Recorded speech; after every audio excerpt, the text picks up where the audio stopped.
हिंदी में यूपीएससी की तैयारी से संबंधित प्रोग्राम्स को देखने के लिए सब्सक्राइब करें स्टडी IQ IAS हिंदी। नमस्कार साथियों, मैं कुणाल आप सभी का study IQ IAS Hindi YouTube channel पे स्वागत करता हूं। हमारी आज की क्लास में हम लोग बात करने वाले हैं कि श्रीमद् भगवद गीता को मिली अंतर्राष्ट्रीय पहचान। पर इस विषय पर चर्चा क्यों करनी है, उसके लिए देखते हैं हम हमारी न्यूज़। तो हमारी न्यूज़ का कहना है, Bhagavad Gita Natya Shastra added to UNESCO memory of the world register. तो देखिए, फिलहाल यूनेस्को के memory of the world register में भारत के दो प्राचीन ग्रंथों को शामिल किया गया है, जिसमें शामिल है श्रीमद् भगवद गीता और भरत मुनि के नाट्य शास्त्र। जरूरी है कि इस विषय पर हम लोग विस्तार से चर्चा करें, क्योंकि ये क्षण सभी के लिए बहुत ज़्यादा खास है और हर एक भारतीय को गौरवान्वित करने वाला है। देखिए, वैसे तो हमारे ना ग्रंथ बहुत सारे हैं और सभी ग्रंथ हमारे बहुत ज़्यादा प्रासंगिक हैं और अपने अपने क्षेत्रों के लिए बहुत ज़्यादा महत्वपूर्ण हमेशा से ही रहे हैं। अब हम लोग ये देखते हैं कि भारतीय सभ्यता का इतिहास बहुत ज़्यादा पुराना है और भारतीय सभ्यता के इस हजारों साल पुराने इतिहास के तहत हमारे दर्शन, साहित्य और कलात्मक परंपराएं भी इसी के अनुरूप बहुत ज़्यादा प्राचीन हैं और साथ साथ महत्वपूर्ण हैं और आज भी मूल्यवान बनी हुई हैं। लेकिन भारत के इन गूढ़ और मूल्यवान ग्रंथों को अंतर्राष्ट्रीय स्तर पर पूरी तरह से रिकॉग्नाइज नहीं किया गया, पहचान नहीं मिली है, लेकिन सरकार प्रयास करती है कि इनको पहचान मिले। तो अब जब हम लोग ऐसी न्यूज़ सुनते हैं कि श्रीमद् भगवद गीता और हमारी नाट्य शास्त्र को memory of the world register में शामिल किया गया, तो इसका अर्थ सीधे तौर पर इतना ही नहीं है कि केवल और केवल इनको अंतर्राष्ट्रीय स्तर पर पहचान मिली है या वैश्विक मूल्य इनको प्रदान किए जा रहे हैं। साथ साथ अब हमें यहाँ पर यह भी पता चल रहा है कि ये ग्रंथ आज भी भारतीय ज्ञान और भारतीय स्थिति संस्कृति के साथ साथ प्रासंगिक बने हुए हैं और दुनिया को मार्ग दिखाने के लिए, दिशा दिखाने के लिए ये ग्रंथ बहुत ही ज़्यादा खास है और सक्षम है। और वही स्थिति हमें यहाँ पर फिलहाल स्पष्ट हो रही है। अब इस लम्हे के लिए ये समझ लीजिए कि बहुत सारी चीज़ें अब हमको समझनी होगी, हमें समझना होगा चर्चा में क्यों, जो कि बता दिया गया है। श्रीमद् भगवद गीता, नाट्य शास्त्र और साथ साथ memory of the world register सब कुछ समझेंगे।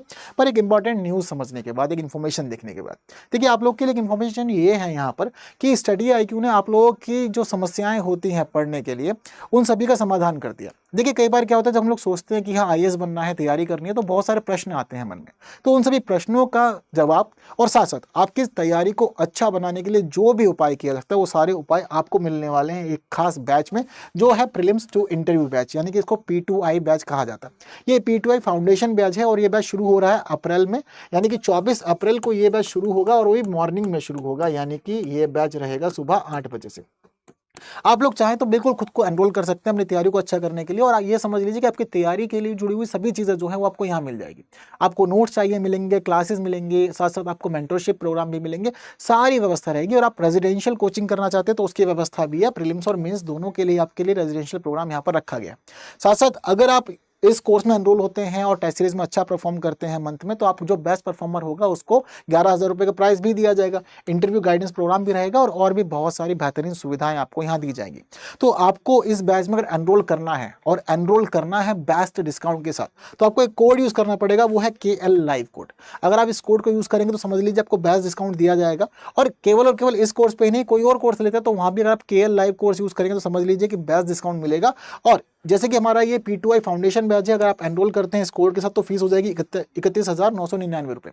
अब ये समझ लीजिए कि आप यहाँ पर आपको तैयारी के लिए सभी चीज़ें मिलेंगी, सभी चीज़ें बेहतरीन मिलेंगी आप लोग को। इसके साथ ही अगर आप ये चाहते हैं कि भाई ठीक है, एनरोल तो कर लिया है बट तैयारी हम चाहते हैं कि जीरो कॉस्ट वाली हो, यानी कि तैयारी भी अच्छी हो और साथ साथ पैसा भी ना लगे, तो आपको सिर्फ एक काम करना है, वो ये है कि आपको सिर्फ और सिर्फ प्रीलिम्स एग्जाम क्लियर करना है। अगर आप प्रीलिम्स एग्जाम क्लियर कर लेते हैं इस कोर्स में एनरोल रहते हुए, तो ये पूरी की पूरी फीस वापस भी की जाएगी, साथ साथ आपकी मेंस और इंटरव्यू की तैयारी भी बहुत अच्छे से करवाई जाएगी।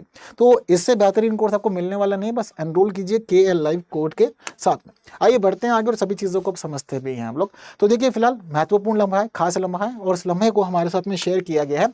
सबसे पहले गजेंद्र सिंह शेखावत के साथ इनके द्वारा हमें सभी चीज़ें बताई गई। इन्होंने बताया कि भारत की संस्थागत विरासत के लिए एक ऐतिहासिक क्षण श्रीमद् भगवद गीता और भरत मुनि के नाट्य शास्त्र को अब यूनेस्को के memory of the world register में अंकित किया गया। साथ साथ इन्होंने बताया कि ये वैश्विक सम्मान भारत के शाश्वत ज्ञान और कलात्मक प्रतिभा का जश्न मनाता है। तो बहुत सारी चीज़ें उन्होंने बताई है और इसी के साथ इन्होंने ये भी बताया कि अब इस रजिस्टर के अंदर भारत के 14 अभिलेख शामिल हो चुके हैं। ठीक है। इसके अलावा प्रधानमंत्री नरेंद्र मोदी ने भी इसके लिए बातें कही और कहा कि दुनिया भर में फैले हर भारतीय के लिए गर्व का क्षण है यूनेस्को के memory of the world register में गीता और नाट्य शास्त्र को शामिल किया जाना हमारी शाश्वत बुद्धिमत्ता और समृद्ध संस्कृति को वैश्विक मान्यता मतलब संस्कृति की वैश्विक मान्यता है। गीता और नाट्यशास्त्र ने सदियों से सभ्यता और चेतना का पोषण किया है, उसकी अंतर्दृष्टि दुनिया को प्रेरित करती रहती है। तो सब जगह पे इसको भाई रिकॉग्नाइज भी किया जा रहा है, हम लोग भी बहुत अप्रिशिएट कर रहे हैं, हम लोगों के लिए बहुत ज़्यादा खास है। अब जैसे कि आप लोगों के मन में भी आ रहा होगा कि ऐसा क्या खास हुआ है कि अगर इसको memory of the world record में रजिस्टर में शामिल कर लिया है तो ये समझ लीजिए कि memory of the world register में शामिल किए जाने का मामला सीधे तौर पर ये है कि अब आने वाले समय में पूरी दुनिया के स्तर पर इसको खास पहचान मिलेगी, यानी कि इन दोनों ही ग्रंथों को बहुत खास पहचान मिलेगी। इसके अलावा भारतीय ज्ञान, भारतीय दर्शन, भारतीय कला और साहित्य, इन सभी की गहराई और कलातीतता को दुनिया भर के अंदर रेखांकित करने में भी मदद मिलेगी। तो इसी वजह से प्रधानमंत्री भी कह रहे हैं कि देखिए जी, सभी के लिए एक ऐसा पल है, ये गौरव का क्षण है, गर्व का क्षण है सभी के लिए, ये बहुत ज़्यादा खास बात है हम लोग के लिए। तो वही चीज़ हम लोग को यहाँ पर समझने को मिल रही है। अब दो हमारे खास ग्रंथ है ये, ठीक है, श्रीमद् भगवद गीता और हमारे यहाँ पर नाट्यशास्त्र। तो दोनों के बारे में भी थोड़ी थोड़ी चीज़ें हम लोग अच्छे से जानते समझते हैं। सबसे पहले बात करते हैं श्रीमद् भागवत गीता की। अब देखिए, श्रीमद् भागवत गीता के लिए हमें जो दृश्य देखने को मिलता है वो यही दृश्य होता है। इस दृश्य का अर्थ क्या है? तो ये जो गीता के संदेश है ना, ये संदेश दिए गए थे वासुदेव श्री कृष्ण के द्वारा महाभारत के युद्ध के बीच में। जिस समय युद्ध हो रहा था कुरुक्षेत्र की भूमि पे, उस दौरान अर्जुन के मन में ना बहुत सारे प्रश्न चल रहे थे, और इसलिए कहते हैं कि सारथी जीवन में अच्छा होना जरूरी है, जो आपको आपके लक्ष्य तक अच्छे से पहुंचा। तो वही स्थिति यहाँ थी। अब अर्जुन के सारथी श्री कृष्ण तो थे, लेकिन यहाँ पर अर्जुन फिर भी युद्ध करना नहीं चाहते थे। तो अर्जुन के मन में प्रश्न ये चल रहे थे कि मैं इन लोगों के सामने अपने शस्त्र कैसे उठाऊं? ये मेरे पितामह हैं, ये मेरे गुरु द्रोण हैं, ये मेरे कृप क्रू हैं, और साथ साथ इन्होंने यहाँ पर ये भी देखा कि सारे मेरे भाई सामने खड़े हुए, मेरे सगे संबंधी हैं, मेरे रिश्तेदार हैं। तो उस दौरान कृष्ण ने इनको ये बताया कि देखिए, जीवन में जब कभी भी ऐसी स्थिति है तो ये समझ लीजिए कि धर्म सबसे ऊपर है। तो यहाँ पर इन्होंने बहुत सारी खास बातें बताई जीवन से जुड़ी हुई। तो जो सारी बातें इन्होंने बताई थी उसे ही हम लोग कहते हैं कि ये गीता का संदेश है, और इनके द्वारा दिए गए सारे संदेश को इकट्ठा किया गया है श्रीमद् भागवत गीता के अंदर ही। तो यहाँ पर हम लोग को ये चीज़ें पता चलती है कि ये श्रीमद् भगवद गीता के अंदर जो संदेश है ये बहुत ज़्यादा खास है, और ये मामला केवल और केवल सिर्फ धार्मिक ज्ञान तक ही सीमित नहीं है, बल्कि जीवन के सार्वभौमिक दर्शन भी हमें यहाँ पर देखने को मिलता है कि जीवन का पूरा दर्शन इसमें मौजूद है, सार्वभौमिक दर्शन इसके अंदर मौजूद है। इसके अंदर ये पूरी की पूरी स्थिति समझ लीजिए कि ये जो गीता है, श्रीमद् भागवत गीता है, ये ना केवल कर्म और धर्म की गहराई को ही बताती है, बल्कि ये साथ साथ आत्मा, जीवन, मृत्यु और मोक्ष, ऐसे ऐसे गुण विषयों की जानकारी भी हमें देती है। तो समझ लीजिए कि हमें बाकी जगह पर हम सिर्फ और सिर्फ प्रश्न को लेकर चलते रहेंगे, बट श्रीमद् भागवत गीता में हमें इन सभी बातों के जवाब भी मिल जाते हैं। श्रीमद् भागवत गीता के अंदर 18 अध्याय हैं जो ज्ञान, तर्क, विवेक और संतुलित दृष्टिकोण प्रस्तुत करते हैं, और इसी के माध्यम से पूरी दुनिया को प्रेरित करने का कार्य हम सब लोग कर सकते हैं, और बहुत ज़्यादा खासी इस वजह से भी बन जाती है। अब ये समझ लीजिए कि अब जिस प्रकार से इसको memory of the world register में शामिल कर लिया गया, इसका अर्थ ये है कि धार्मिक ग्रंथ ही नहीं है, बल्कि विश्व मानवता के लिए ये जीवन दर्शन है, और आने वाले समय में ये पूरी दुनिया को दिशा भी दिखाएगा, और साथ साथ उनका मार्ग भी प्रशस्त करेगा, आगे उनको लेकर के जाएगा। तो ये सारी खास चीज़ें हमारी श्रीमद् भगवद गीता की। थोड़ी सी बात ज़रूरी है कि हम लोग बात करें भरत मुनि के नाट्य शास्त्र की। अब देखिए, भरत मुनि का नाट्य शास्त्र क्यों खास है? दरअसल भरत मुनि के नाट्य शास्त्र के मामले में हमें ये पता चलता है कि यह भारतीय नाट्य परंपरा, संगीत, नृत्य, मंच प्रस्तुति का पूरी दुनिया का पहला और सबसे व्यापक ग्रंथ है। पूरी दुनिया का सबसे पहला और व्यापक ग्रंथ है। इसमें ना केवल आपको नाटकों की रचना और मंचन विधियां देखने को मिलेंगी, बल्कि साथ साथ आपको इसके अंदर रस सिद्धांत, अभिनय, संगीत, वेशभूषा, मंच सज्जा, भाव संप्रेषण जैसे अनेक महत्वपूर्ण पहलू भी इस नाट्य शास्त्र में देखने को मिल जाएंगे। ये इस वजह से बहुत ज्यादा खास है। ये लगभग 2000 साल से ज्यादा पुरानी है, ठीक है, और इसकी रचना किसने की थी? भरत मुनि ने की थी, जो नाम मैं आप लोग को बार बार बता भी रहा हूं। ये समझ लीजिए कि इसकी रचना के साथ ही हमें यह भी पता चलता है कि भरत मुनि के नाट्य शास्त्र के द्वारा ही कुछ खास महत्वपूर्ण भारतीय शास्त्रीय नृत्यों की नींव भी रखी गई थी, जिसके अंदर भरतनाट्यम, कथक, कुचिपुड़ी आदि शामिल है। तो जितने भी हम लोग आज के समय में ये भारतीय शास्त्रीय नृत्य कलाएं देखते हैं, ये समझ लीजिए कि ये सब नाट्य शास्त्र से ही जन्मे हैं, इनकी जड़ें यहीं जुड़ी हुई हैं।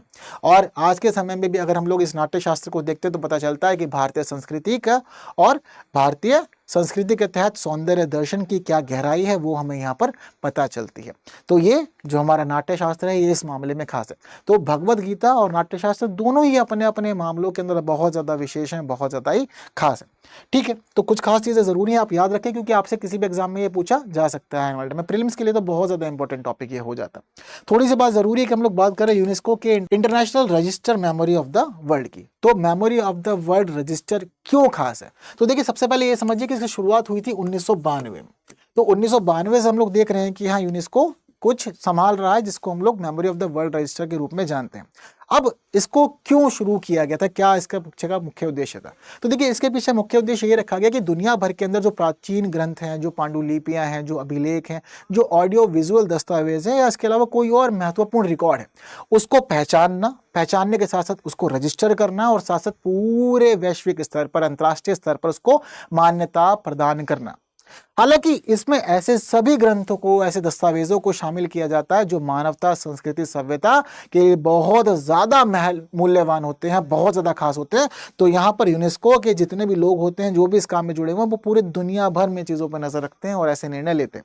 आपको मैंने बताया कि भारत की अब 14 अलग अलग यहाँ पर अभिलेख हैं या दस्तावेज है जिनको शामिल कर लिया गया है। हालांकि ये निर्णय जिस समय सामने आया कि भाई नाट्यशास्त्र और श्रीमद् भगवद गीता को शामिल किया जाएगा, दरअसल उस समय निर्णय ये था कि दुनिया भर से अलग अलग देशों के 74 दस्तावेज या ग्रंथों को इस सूची में, इस रजिस्ट्रेशन के अंदर शामिल करने का निर्णय लिया गया था, जिसमें भारत के भी 2 शामिल थे। तो समझिए कि पूरे दुनिया के स्तर पर यह काम हो रहा है कि भाई उनके महत्वपूर्ण, मानवता से जुड़े हुए, संस्कृति से जुड़े हुए, सभ्यता से जुड़े हुए जो मूल्यवान ग्रंथ है, जो दस्तावेज हैं, उनको पहचान दिलाई जाए और पूरे दुनिया से उनको रूबरू कराया जाए। तो सभी चीजें याद जरूर से रखिएगा और साथ साथ इस प्रश्न का उत्तर भी दीजिएगा। Memory of the world register के संदर्भ में निम्नलिखित कथनों पर विचार कीजिए। इसे वर्ष 1992 में शुरू किया गया था। इसमें भारत के नवीनतम शामिल दस्तावेज श्रीमद् भगवद गीता और नाट्यशास्त्र हैं। वर्तमान में इसमें भारत के 14 दस्तावेज शामिल हैं। तो उपयुक्त कथनों में से कितने सही हैं? 1, 2, 3 या कोई नहीं? प्रश्न का उत्तर आप सभी लोग मुझे कमेंट में करके जाएंगे। इसके साथ ही स्टडी IQ IAS हिंदी हमारा मेन प्लेटफॉर्म है जहां हम मिलते हैं। बाकी हम मिल सकते हैं टेलीग्राम, इंस्टा, फेसबुक या एक्स पे। तो ये सारे के सारे हैंडल्स हैं। इस QR को स्कैन करेंगे, सीधा आप पहुंच जाएंगे मेरे टेलीग्राम चैनल पे जहां हम लोग फाइल्स वगैरह को शेयर करते रहते हैं। तो बस आज की क्लास में इतना ही। ये एक महत्वपूर्ण सेशन है, तो जरूरी है कि बाकी साथियों तक आप इसको शेयर जरूर करें। जिन्होंने सेशन को लाइक नहीं किया है तो लाइक जरूर कीजिएगा। बाकी की बातें हम लोग करेंगे आने वाली और क्लासेस में कुछ नए विषयों के साथ। तब तक के लिए दीजिए मुझे विदा। Thank you so much. जय हिंद। हिंदी में UPSC की तैयारी से संबंधित प्रोग्राम्स को देखने के लिए सब्सक्राइब करें स्टडी IQ IAS हिंदी।